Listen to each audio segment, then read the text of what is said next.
मैं छाया सिंह एक बार फिर से आप सभी लोगों का स्वागत करती हूँ आपके अपने चैनल छाया एफिलिएशन ज्ञान पे। जैसा कि आप सभी लोग जानते हैं कि मैं कॉलेज सेक्टर से रिलेटेड जो भी अपडेट्स होते हैं उन अपडेट्स को लेके वीडियो बनाती रहती हूँ। तो कॉलेज स्टार्ट करने के लिए जो सबसे बेसिक रिक्वायरमेंट होती है वो होती है ज़मीन।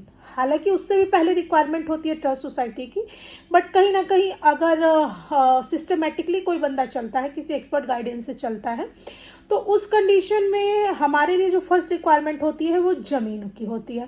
तो आज जो मेरी वीडियो का टॉपिक है वो ज़मीन को लेके ही है कि किस प्रकार की ज़मीन को कॉलेज खोलने के लिए यूज़ नहीं करना चाहिए। पहले मैं ये बताऊंगी कि किस प्रकार की ज़मीन को यूज़ नहीं करना चाहिए, और दूसरा मैं ये बताऊंगी कि कैसी ज़मीन को हम लोग बेझिझक विदाउट एनी प्रॉब्लम यूज़ कर सकते हैं, और ज़मीन पे कंस्ट्रक्शन करते समय किन किन चीज़ों का ध्यान रखना चाहिए। तो कुछ एग्जाम्पल भी मैं साथ के साथ देती जाऊंगी जो कि बिल्कुल एक्चुअल एग्जाम्पल होंगे जो मेरे क्लाइंट्स के साथ हुआ है। पहले वो किसी और के गाइडेंस में थे, जब मैंने चीज़ों को देखा तो मैंने क्या क्या प्रॉब्लम्स ऐसे प्रोजेक्ट में फेस की, तो मैं कुछ रियल एग्जांपल्स के साथ बताऊंगी। तो फर्स्ट विदाउट टाइम वेस्ट किए मैं टॉपिक पे आती हूँ, और अगर आपको मेरी वीडियो अच्छी लगती है तो चैनल को लाइक शेयर सब्सक्राइब करना ना भूलें।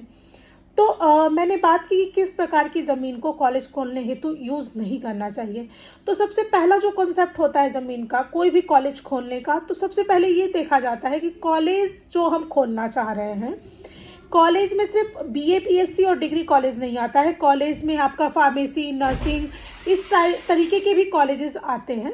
तो सबसे फर्स्ट जो आता है वो ये आता है कि कॉलेज खोलने के लिए वो जो कोर्स चयनित किया गया है क्लाइंट के द्वारा, वो लीज पे चलने वाला प्रोजेक्ट है या डायरेक्ट बैनामा होना चाहिए। जैसे एआईसीटी का अगर आप कोई प्रोजेक्ट ले रहे हैं, जैसे एमबीए हो गया, पॉलिटेक्निक हो गया, या आपका होटल मैनेजमेंट हो गया, आईटी सेक्टर से रिलेटेड जितने भी कोर्स हो गए, यूनिवर्सिटी से यूजीसी के अंडर में चलने वाले कोर्स हो गए, ये सारे कोर्सों की एक टर्म एंड कंडीशन होती है कि यहाँ पे डायरेक्ट ज़मीन चाहे संस्था के नाम होनी चाहिए या कॉलेज ऑफ जो है महाविद्यालय, डिग्री कॉलेज जिसका जो है उसके नाम पे होनी चाहिए। एग्जाम्पल दे रही हूँ मैं।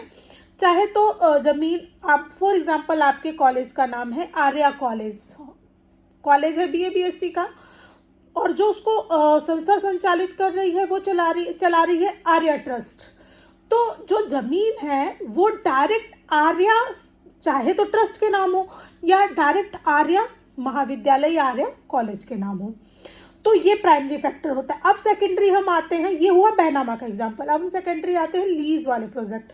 लीज का ये मतलब कि कुछ प्रोजेक्ट होते हैं जो सिंपल किराएनामे पे चलते हैं। जैसे मान लीजिए सीबीएसई स्कूल है, तो वो 15 साल की लीज को वैलिड करते हैं, बट वहाँ उनके वैलिड करने के पीछे एक लॉजिकल रीज़न है, क्योंकि पहले वो उन्हीं कॉलेजेस को एप्लीकेंट में कंसिडर करते हैं, उन्हीं की एप्लीकेशन को वो कंसिडर करते हैं जिनके पास स्टेट से एनओसी हो।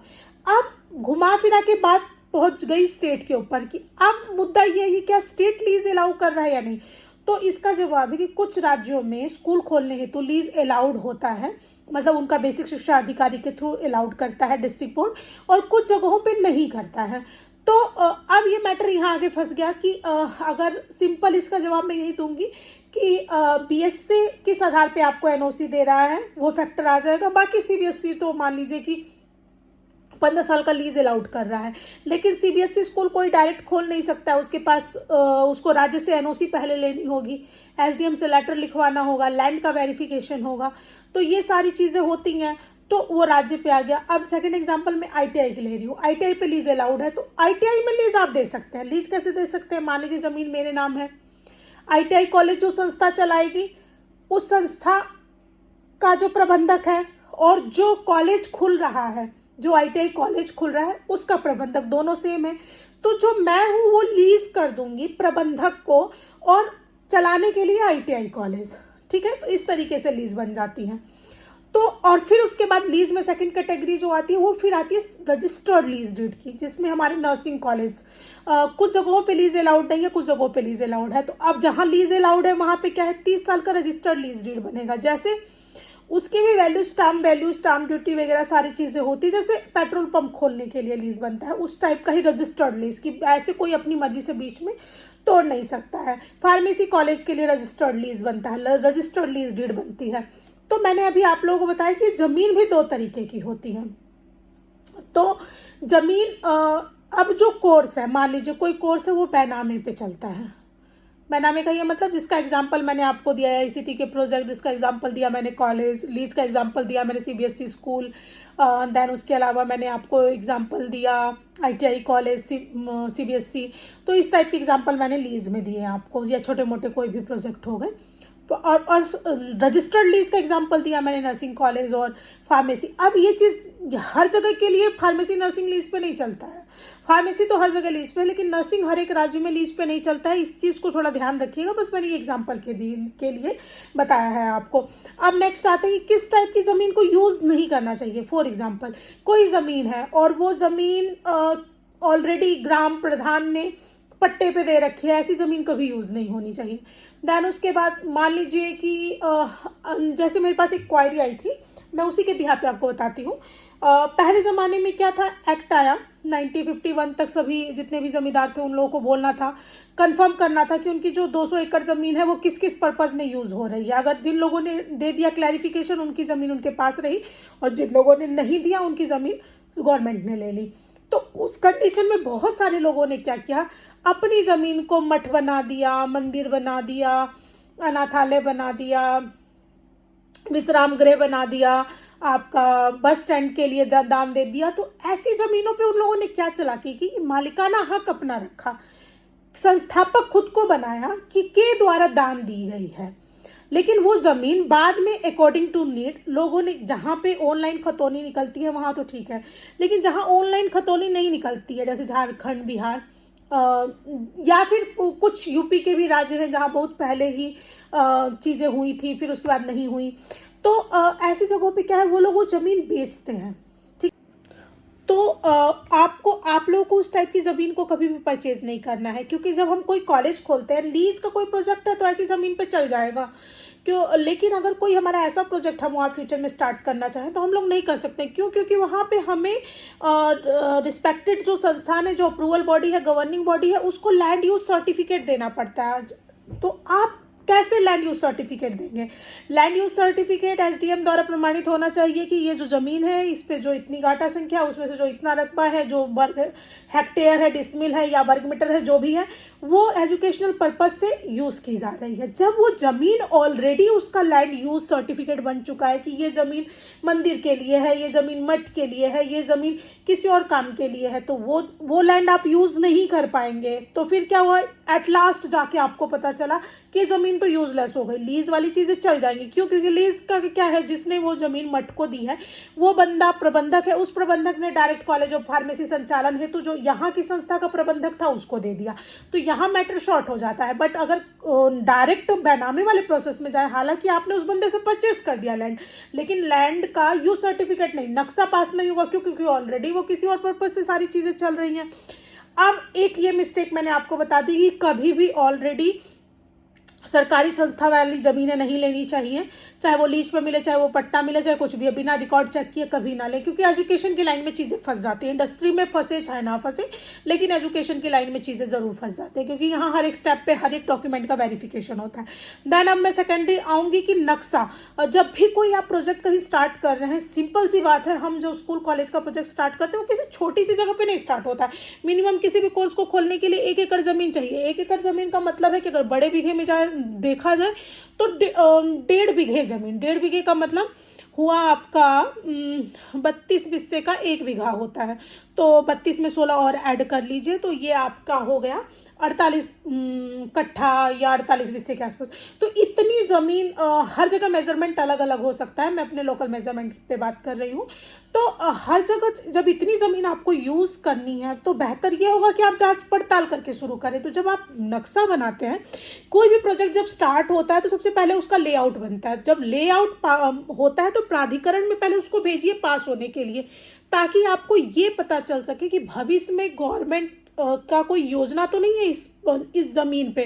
जैसे मेरे साथ एक बार हुआ था, मेरे कोई क्लाइंट था, उन्होंने बिना स्टार्टिंग में किसी के कंसल्ट में रहे होंगे, उन्होंने पूरा स्कूल वगैरह का कंस्ट्रक्शन करा लिया सीबीएसई स्कूल का। जब लास्ट में एसडीएम से लैंड वेरिफिकेशन की बात आई तो पता चला कि यहाँ पे तो आप स्कूल खोल ही नहीं सकते, ये तो कमर्शियल पर्पस के लिए ज़मीन है। कमर्शियल का ये मतलब कि आप फ्यूचर में डिग्री कॉलेज वगैरह खोल सकते हैं बट स्कूल नहीं खोल सकते हैं। रीज़न क्या है? देखिए, बात स्कूल की नहीं होती है, बात ये होती है कि जो स्कूल कॉलेज जो चलते हैं वो नो प्रॉफिट नो लॉस के अंदर में चलते हैं, तो वो चैरिटी हो गई। चैरिटी का ये मतलब हो गया कि किसी हॉस्पिटल में अगर एक भी पेशेंट है तो कोई भी व्यक्ति, जिस बेशक हॉस्पिटल के मैनेजर ने बहुत कर्जा ले रखा है तो भी बैंक वाले उस बिल्डिंग को छेड़ नहीं सकते। सेम चीज़ स्कूल पे लागू होती है कि अगर वहाँ एक भी बच्चा है तो वो एक्वायर नहीं किया जा सकता है। तो नो प्रॉफिट नो लॉस में क्या होता है कि वहाँ मतलब चैरिटेबल संस्था हो गई और उसको गवर्नमेंट अगर भविष्य में उसको अधिकरण मतलब उस पर प्रोविंस करना चाहती है, मतलब एक्वायर करना चाहती है, तो भी नहीं कर पाएगी। इस चक्कर में हर एरिया का अपना एक मानक होता है, गवर्नमेंट का प्लान होता है कि 30 साल बाद यहाँ हाईवे निकलेगा, यहाँ रेलवे कारखाना भी बनेगा, यहाँ इंडस्ट्री लगेगी, यहाँ गोडाउन बनेगा।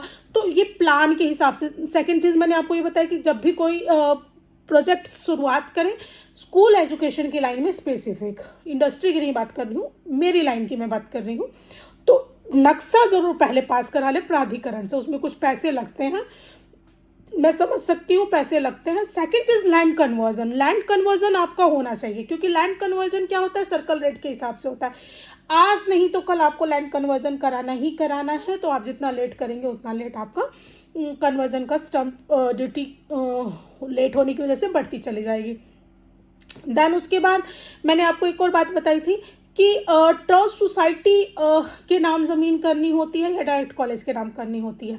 तो बेटर ये होगा कि आप ट्रस्ट का नाम और कॉलेज का नाम हर जगह सेम रखें, तो मैटर ही नहीं करेगा कि ज़मीन आपने ट्रस्ट के नाम ली या कॉलेज के नाम ली, वो सॉल्यूशन हो मिल गया आपको। फिर उसके बाद लोग मोस्टली पूछते हैं, मैडम अगर हम ट्रस्ट सोसाइटी के नाम ज़मीन कर देंगे तो क्या ये हमेशा के लिए ज़मीन गवर्नमेंट की हो गई? गवर्नमेंट के लिए ज़मीन कभी नहीं होती है। 1860 से पहले ये चीज़ें होती थी जब गवर्नमेंट द्वारा रजिस्टर्ड ही संस्था ट्रस्ट सोसाइटी बनती थी। हालांकि वो जमीन का पर्पस लाइफ टाइम वही एजुकेशनल ही रहेगा, या ट्रस्ट सोसाइटी के जो पर्पस में, उद्देश्य में, ऑब्जेक्टिव में जो आप लोगों ने डलवाया है वो जमीन हमेशा उसी पर्पस में काम कर पाएगी। आप दोबारा उस जमीन पे मालिकाना हक रख के उसको सेल परचेज नहीं कर पाएंगे। लेकिन ये है कि उस जमीन के जो प्रबंधक हैं, मैनेजर हैं, वो आप ही हैं। ऑब्जेक्टिव में लोग सिलाई मशीन का सेंटर खोलने से लेके विश्वविद्यालय खोलने तक का ऑब्जेक्ट डालते हैं, तो आप कुछ ना कुछ उस ज़मीन में कर ही सकते हैं और ग्राउंड लेवल पे जो भी आपको करना है आप कर सकते हैं। तो ऐसा कुछ नहीं है, इसमें बहुत परेशान होने की जरूरत नहीं है क्योंकि प्राइवेट सोसाइटी बनती है और प्राइवेट सोसाइटी के जो सेक्रेटरी और प्रेसिडेंट होते हैं वे स्वयं वही लोग होते हैं जिनके नाम पे ज़मीन होती है। इसमें गवर्नमेंट एडिड संस्था नहीं है ये, इसमें सरकार का कोई भुगतान नहीं होता है, सरकार की कोई डायरेक्ट इनडायरेक्ट इन्वॉल्वमेंट नहीं होती है, तो सरकार इन्वॉल्व होती भी नहीं है। तो ओवरऑल मैंने आज आप लोगों को ज़मीन से रिलेटेड जो भी चीज़ें थी वो सारे टॉपिक्स को आपको क्लियर कर दिया। उम्मीद करती हूँ कि आपको मेरी वीडियो अच्छी लगती होगी। अगर अच्छी लगती है तो चैनल को लाइक शेयर सब्सक्राइब करना ना भूलें। धन्यवाद।